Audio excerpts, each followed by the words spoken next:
Bismillahirrahmanirrahim.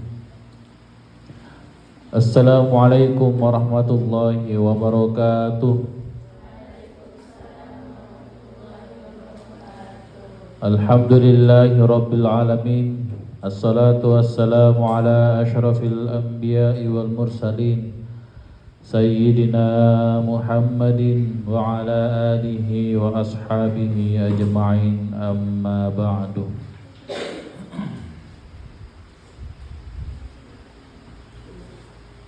Sebelum kita melanjutkan pengajian pada subuh hari ini, subuh ke-16 Ramadan, 16 Ramadan,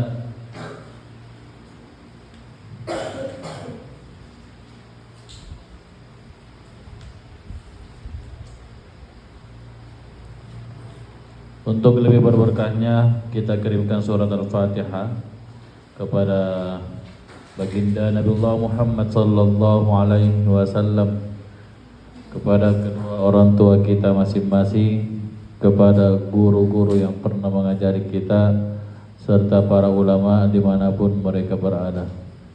Lebih khusus kepada musannif kitab Safinatun Najah, Syekh Salim bin Sumair Al-Hadrami, dan pendiri Darud Da'wah wal Irsyad Ande Gruta Kiai Haji Abdurrahman Ambodana. Al-Fatihah. A'udzubillahi minasyaitonir rajim. Bismillahirrahmanirrahim. Alhamdulillahirrahmanirrahim.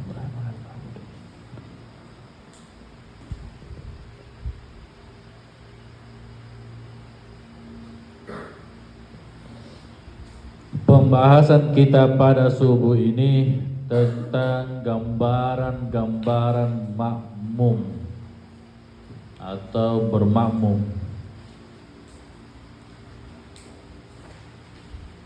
Atau contoh-contoh bermakmum.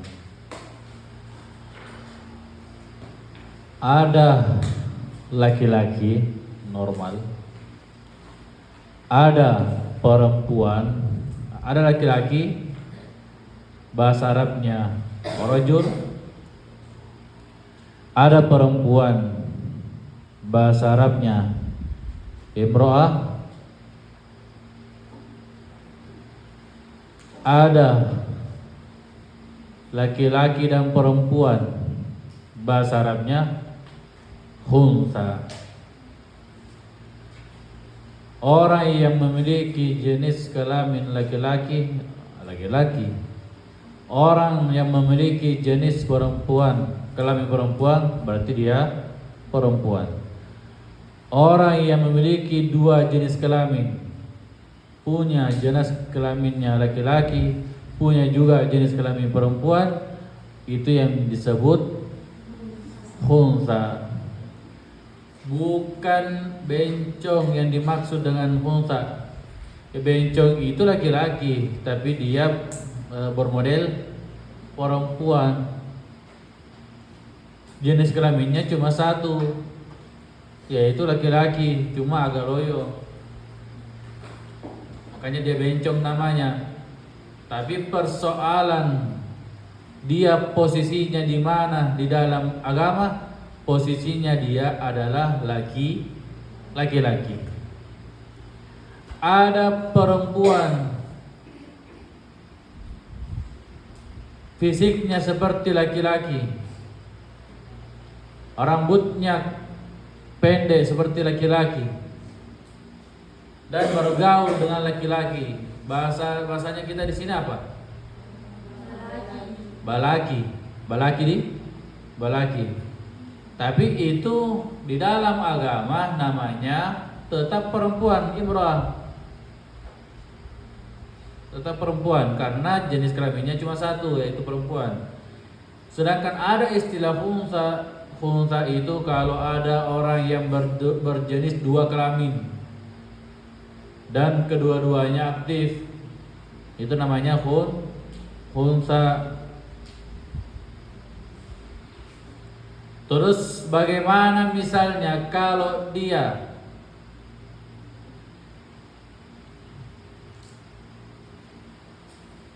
mau sholat, bagaimana cara menentukannya itu? Dia mau sholat, dia pakai mukena atau pakai songkok?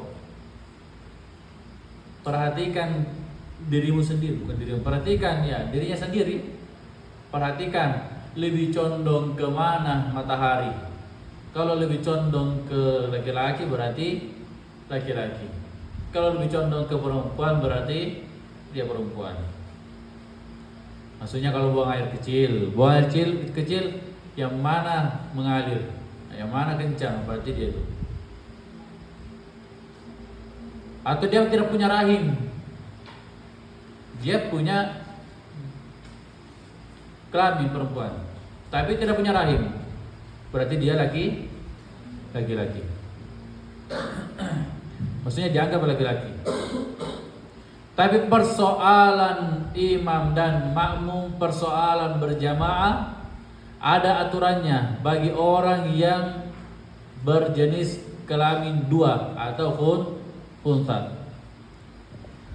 Ada 5. Jadi contoh kasus ini, contoh imam dan makmum, gambaran imam dan makmum itu ada 9. 5 yang sah, 4 tidak sah. 5 yang sah, 4 tidak sah. Yang sah seperti apa? 1. Laki-laki bermakmum kepada laki-laki. Ini wajar. Laki-laki bermakmum kepada laki-laki. Ini sah.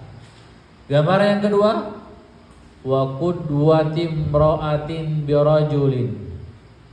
Perempuan bermakmum kepada laki-laki. Ini wajar.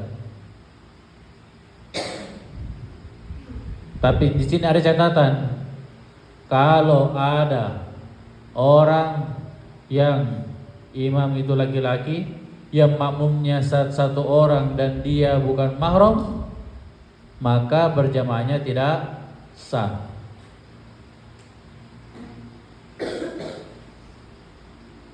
Ada orang pergi jalan-jalan, pergi weekend. Apa artinya weekend?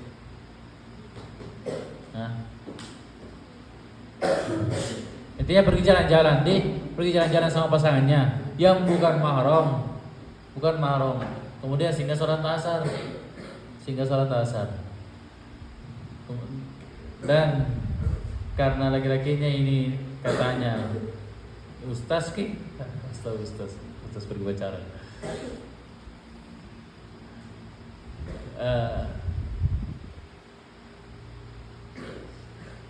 Maka tidak sah ya. Laki-laki dan perempuan harus ada temani perempuan itu mahramnya. Harus ada mahram teman. Nah, kalau pergi jalan berdua, bisa pakai sholat. Sholat sendiri jadi berdua. Wa qudwatim ra'atin birajulin. dan perempuan bermakmum kepada laki-laki. Ini boleh, ini sah.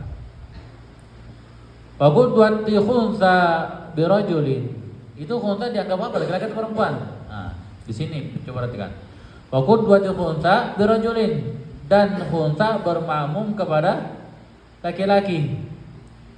Kalau ada khunsa bermakmum kepada laki-laki, berarti tidak ada masalah. Kalau khunsa itu dianggap laki-laki, kan laki-laki bisa juga bermakmum kepada laki-laki. Kalau khunsa itu dianggap sebagai perempuan, kan bisa jadi perempuan bermakmum kepada laki-laki. Jadi kalau khunsa bermakmum kepada laki-laki, tidak ada masalah.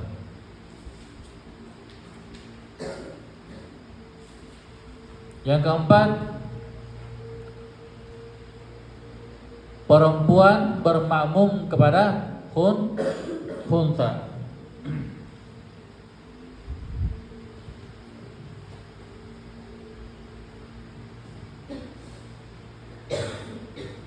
Kalau khunsa itu dianggap perempuan, berarti sama saja dengan perempuan bermakmum kepada perempuan, boleh.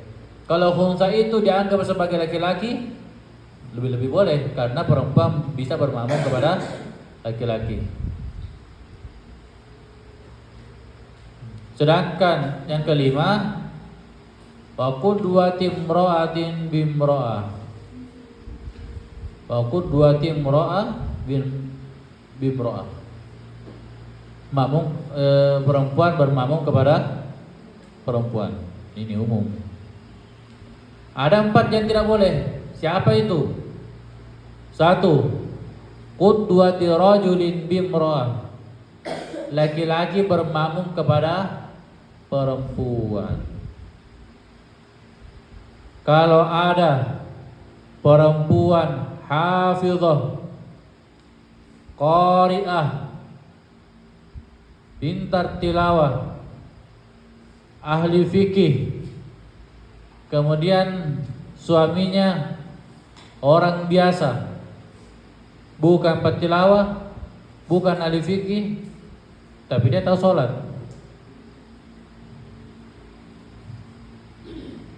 boleh tidak ganti posisi? Nanti kita mau wahai istriku yang jadi imam, karena kita tahu penghafal qori.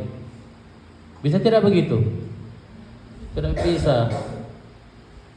Tetap yang bisa yang jadi imam itu adalah suami. Kalau misalnya betul-betul suaminya ini ummi, tidak tahu huruf, betul-betul tidak tahu huruf, karena mungkin baru masuk ini apa namanya, masuk Islam, ya, dan belum belajar, masuk Islam siangnya, kemudian malamnya sudah mau sholat, belum belajar, tetap tidak boleh perempuan jadi imam, suruh sholat sendiri. Dan kita tidak boleh jadi makmum, suruh saja sholat sendiri. Dan tugasnya seorang istri ajar suami. Kalau begitu, kalau suaminya tidak tahu sebab baru kenal Islam, kalau suami bodoh yang kerjanya cuma keluar saja, kerjanya cuma minum-minum saja, kemudian mau jadi imam, tidak usah ikuti. Baik imam sholat atau imam keluarga, sadai bawang nih kalau ada orang begitu.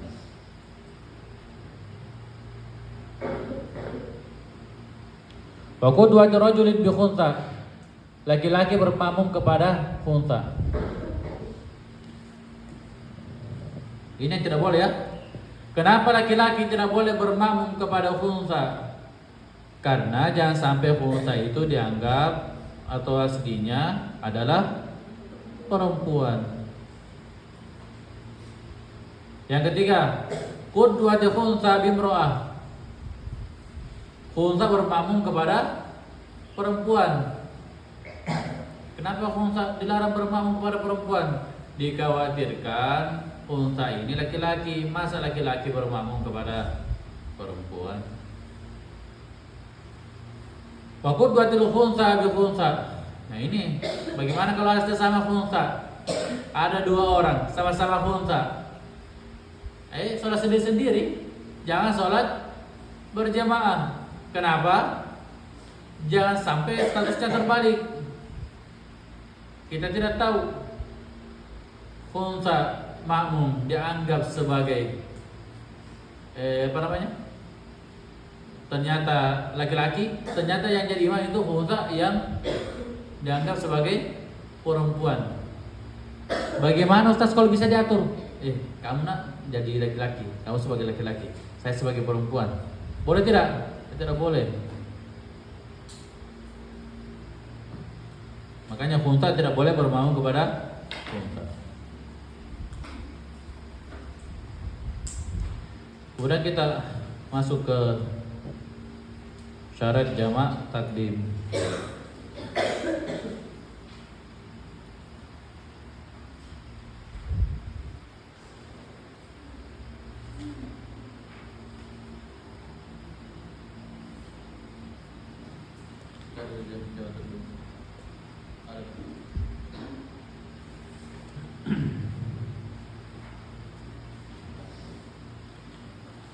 Kalau kita pergi melakukan perjalanan,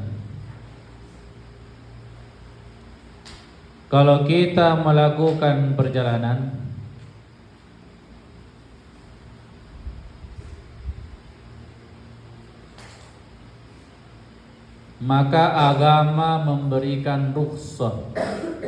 Ini perjalanannya perjalanan jauh ya, ada jaraknya nanti. Yang dimaksud ini perjalanan jauh, bukan perjalanan ke Pasar Mangkoso. Perjalanan jauh, lebih dari 85 km minimal.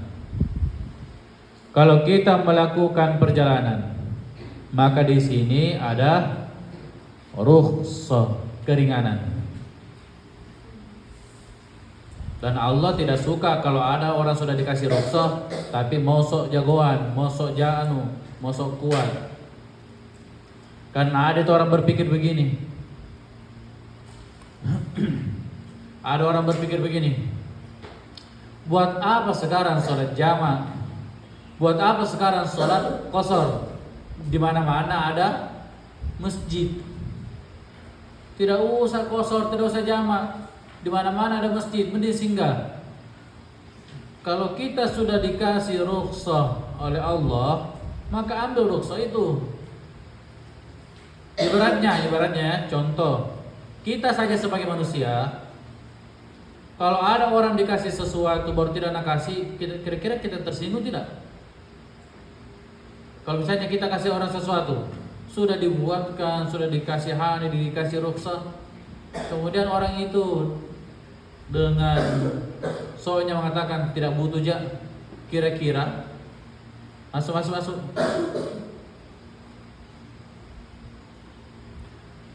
Masuk cepat ya? Kira-kira bagaimana perasaan tayang ini? Terus saya perhatikan. Bagaimana perasaan tak? Kecewa tidak? Kecewa.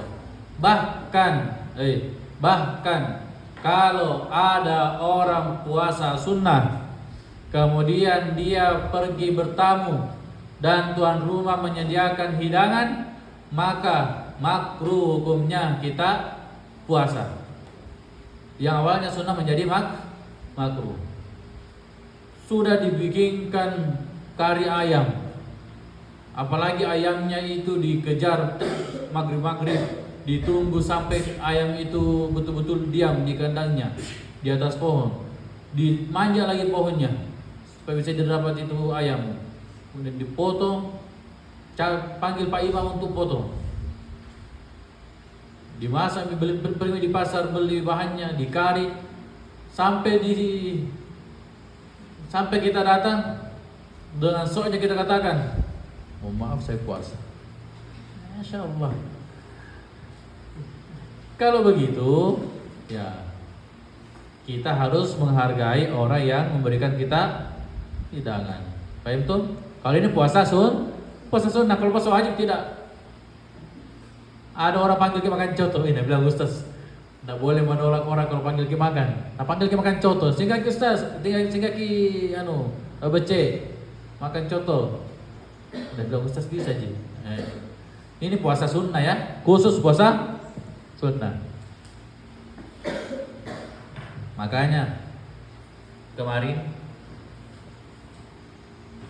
kemarin hari apa kemarin itu?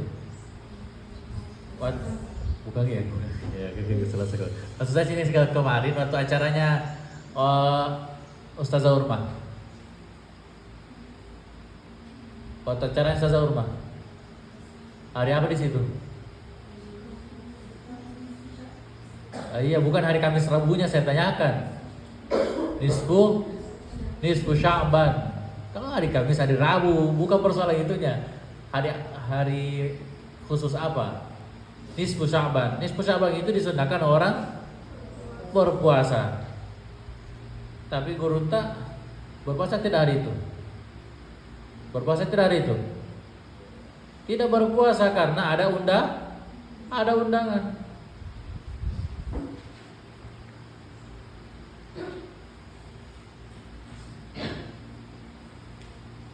Kalau puasa sunnah, kalau puasa wajib tidak ada persoalan. Pokoknya wajib puasa, apapun alasannya. Cuma 9 orang yang tidak wajib puasa. Nanti ada dipelajari. Tapi sebenarnya sudah dipelajari sebelum libur Ramadan.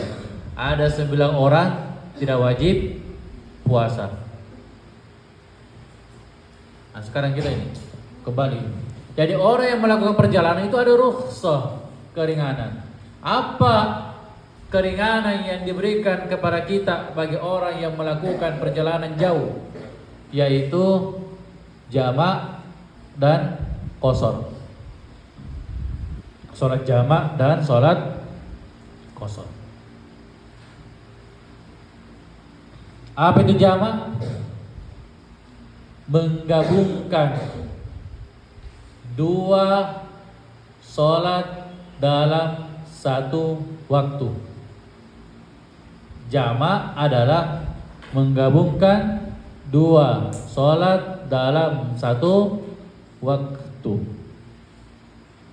Itu jamak.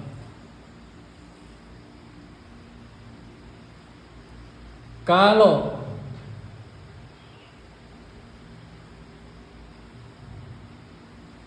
salat asar ditarik ke waktu salat duhur, salat asar digabung ke waktu salat duhur, itu namanya jamak takdim.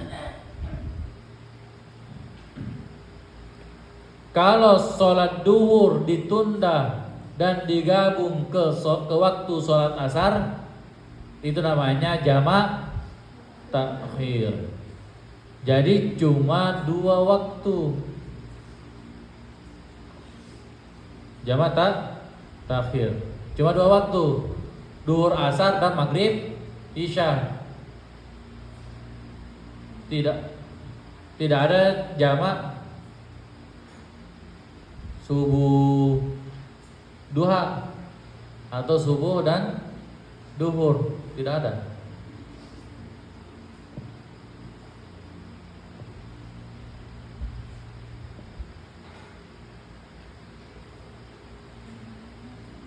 Sedangkan qashar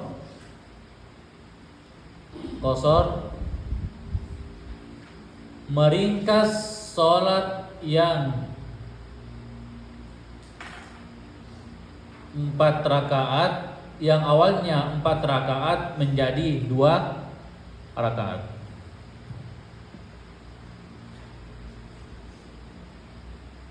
Meringkas salat yang awalnya 2 rakaat menjadi 4 rakaat menjadi 2 rakaat.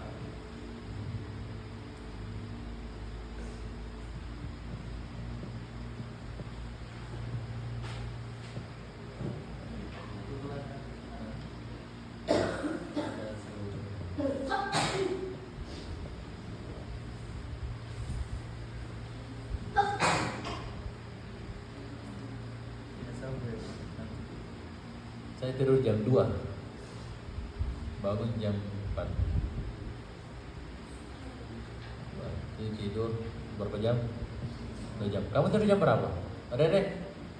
Muje. Jam berapa kita tidur? Saat kan? Atau tidak tidur? Tidur. Nanti kalau pulang ke jadi balas dendam lah. Nanti kalau pulang ke pokoknya mau tidur sampai duhur. Balas dendam. Justru kalau pulang itu berarti kita sudah terbiasa di sini. Itu mah jangan. Tunda dulu tidur tak nanti sudah duhur baru tidur. Atau nanti jam-jam 10. Jangan tidur sudah setelah sholat subuh. Kurang aja kita. Setelah sholat subuh kurang aja gitu. Setelah sholat subuh turun malaikat untuk membagi rezeki. Kalau tidur bagaimana caranya dikasih rezeki?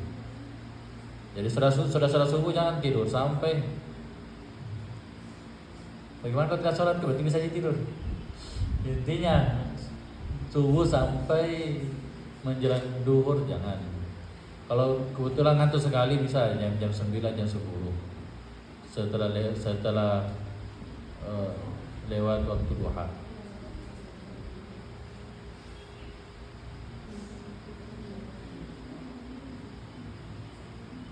Jadi jangan tidur. Jangan biasakan tidur sudah sholat subuh sama sudah sholat asar. Jangan. Ia membuat yang salah satu penyebab orang pelupa itu kalau sering tidur sudah sholat asar. Itu.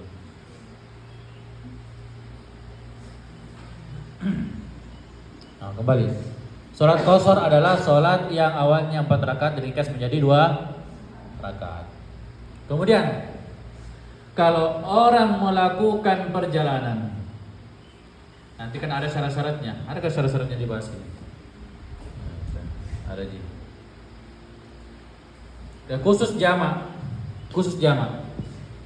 Jamak itu dulu, qashar dulu. Qashar uzurnya cuma 1. Apa itu?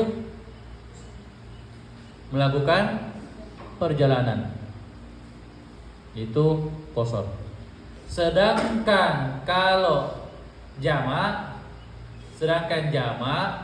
itu bukan 1. Bisa jadi karena perjalanan, bisa jadi karena kesibukan yang betul-betul kesibukan yang dibenarkan oleh syariat, bisa jadi karena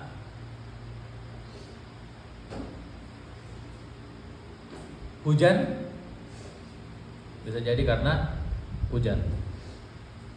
Jadi bukan cuma qashar. Bukan cuma safar, melakukan perjalanan. Kalau jamak, kalau qashar 1 itu sebab karena melakukan perjalanan.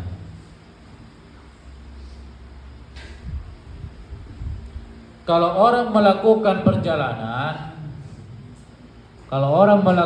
perjalanan, boleh melaksanakan sholat jamak tok saja, boleh melaksanakan sholat qashar tok saja, boleh melaksanakan sholat jamak dan qashar. Contoh, anggaplah saya mau ke Palopo. Kesini ke Palopo berapa lama? Berapa lama kesini ke Palopo? 7, 6, 7 sampai 8. Intinya jauh ya, jauh jaraknya, bukan jamnya yang membuat orang mendapatkan rukhsah. Kalau jamnya, saya pernah melakukan perjalanan dari Makassar ke Maros itu 3 jam. Saya pernah melakukan perjalanan dari Maros ke sampai Pangkep, sampai perbatasan Pangkep Baru itu sampai 4-5 jam. Waktu dikerja ini jembatan di Maros itu, di kapal jalur di Maros. Jembatan itu dikerja lah. Pokoknya kalau sudah asar mending tunda sampai besok pulang. Nanti jam-jam 10 malam baru saya dapat baru Padahal saya berangkat jam 4. Lamanya orang ini. Jadi bukan itu nih. Bukan jamnya dilihat, tapi jarak. Kalau saya pergi ke satu tempat jauh, anggaplah Palopo 7 jam, kemudian jaraknya memang lebih dari 85 km. Masuk waktu duhur. Di waktu duhur itu boleh saya melaksanakan sholat qashar tok saja.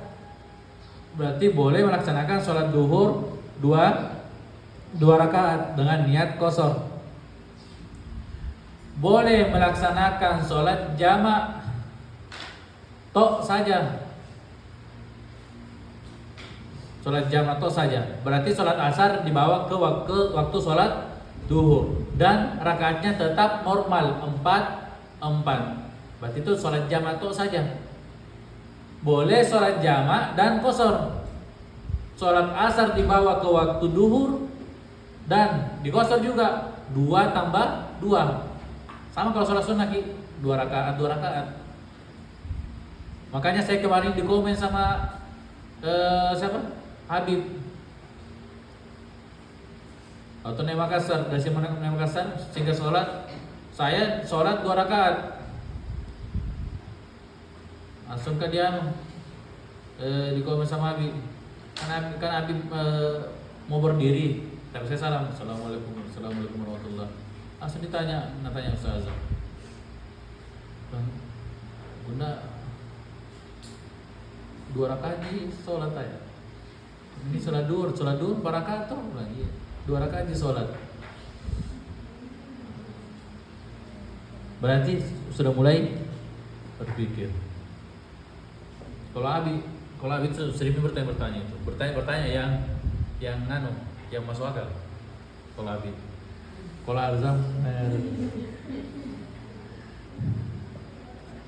luar biasa. Saya terkadang saya masa bilang, katanya kemarin, pergi kemana kita itu hitam itu, ayat juga hitam.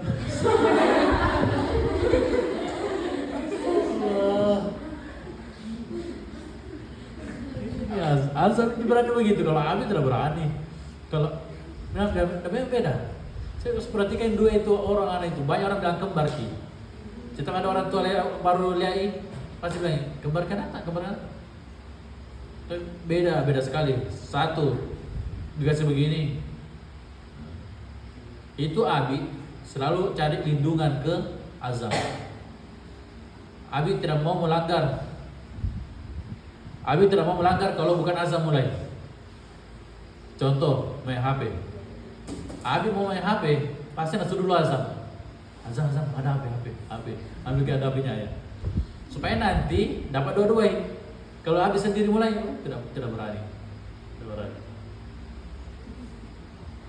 Jadi Azam jadi tumbal. Tapi Azam di bola lagi mata, agak silata yang gigi hitamnya itu. Sebelah.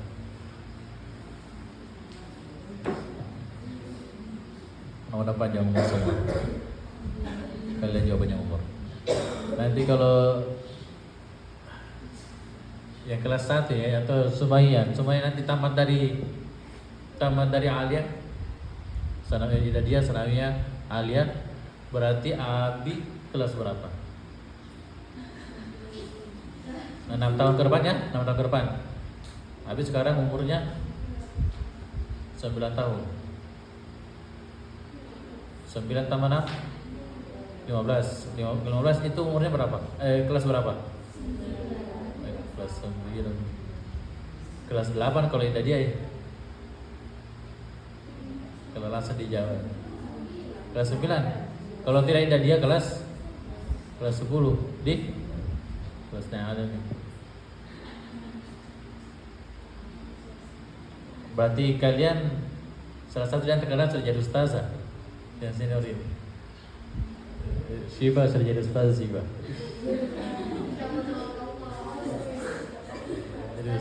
Jadi ustaz ada pasangannya pembina alumni Tondrong dan menjadi pembina Tondrong juga. Dan kebetulan mengajar di Tondrong ya. Ketemu Azam. Azam Siva itu. Tapi pasti malu-malu tonjol nanti. Ya, baru nostalgia weh. Memang saya dulu waktu di Tondrong nih itu II masih kecil semua itu. II awal saya ingat awal selalu dibonceng pergi sekolah. Pagi-pagi tuh ada dibonceng pergi sekolah. Kalau I ya masih berapa tahun di situ? Udah mau tahu ya. Kan saya tinggal di rumahnya Ustaz Haji Herullah. Itu main game sama-sama. Sama seperti Abi Azam. Sebentar. Betah itu. Tidak pergi sholat. Tidak pergi pengajian. Lari mikir lagi Pak Jawa Jawa. Pergi kalau Abi Azam tapi itu pergi kan? Ada aja toh. Yang penting ada HP aman nih. Sekarang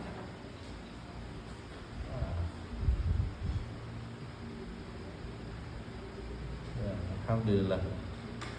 Semoga semua panjang umur. Amin. Diberikan kesehatan dan sukses semua. Kenapa suksesnya lebih besar aminnya daripada kesehatannya? Nikmat yang paling besar itu adalah kesehatan. Nikmat yang paling sebaik-baiknya nikmat adalah kesehatan. Biar sukses kalau sakit, jatuh sukses deh. Biar kaya kalau sakit, habis itu anta dipakai berobat. Kalau sehat semuanya insyaallah tentunya dalam keadaan syukur. Oke. Jadi pembahasan kita selanjutnya syarat jamak takdim, syarat jamak takhir dan syarat qasar. Nanti dilanjut. Wallahu a'lam bishawab.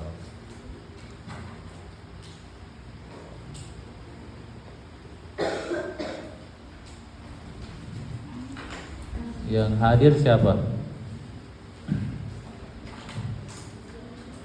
Yang nonton komen dulu.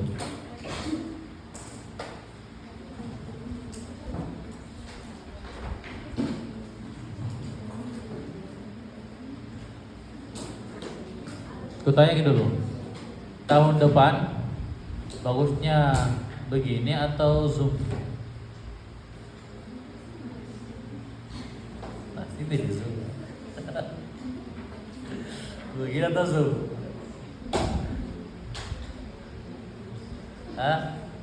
Tahun depan bagusnya mau begini, kalau semua panjang umur mau begini, maksudnya datang ke sini atau lewat Zoom? Jawab sebagai santri, bukan jawab sebagai orang Kelasi. Bagusnya apa?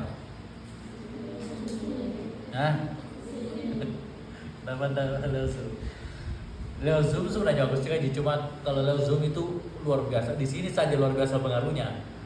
Apalagi kalau di rumah berbagai macam alasan. Ustaz, minta maaf, mau pergi ke rumahnya keluarga, tidak bisa lewat Zoom. Ustaz, minta maaf, ada acaraku, tidak bisa dulu ikut Zoom. Padahal saya juga pernah mahasiswa dan pas di situ Zoom, sama-samanya Zoom karena corona. Sesibuk apapun kita bisa jadi Zoom. pergi ke pasar pun bisa Zoom, pakai headset, apa namanya itu yang terus pakai kabel. Kalau pakai kabel kan norak sekali sekarang. Yang yang Bluetooth. Kemudian begini simpan saja, kan terus jumlah mukaku, simpan saja begini. Dengar nih, begitu. Sementara jalan, saya begitu. Selama waktu kuliah S2 lewat Zoom, naik mobil, simpan di sini. Karena juga di rumah.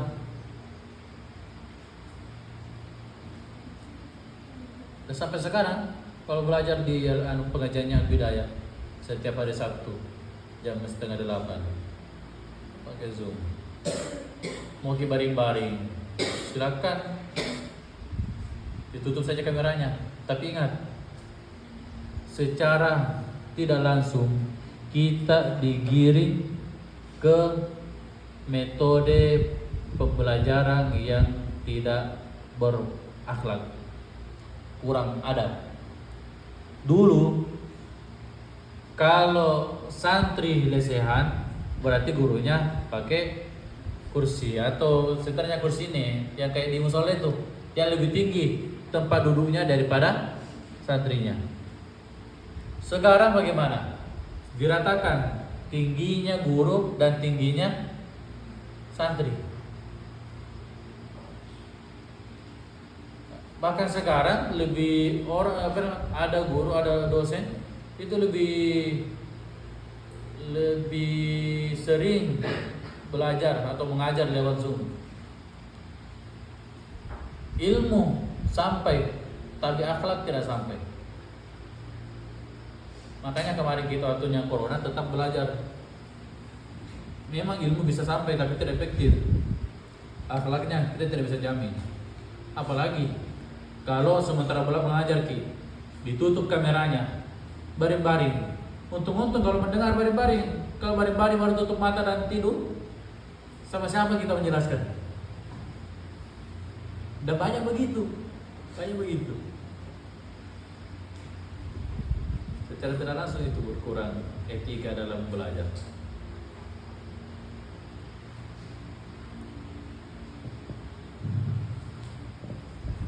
Assalamualaikum warahmatullahi wabarakatuh.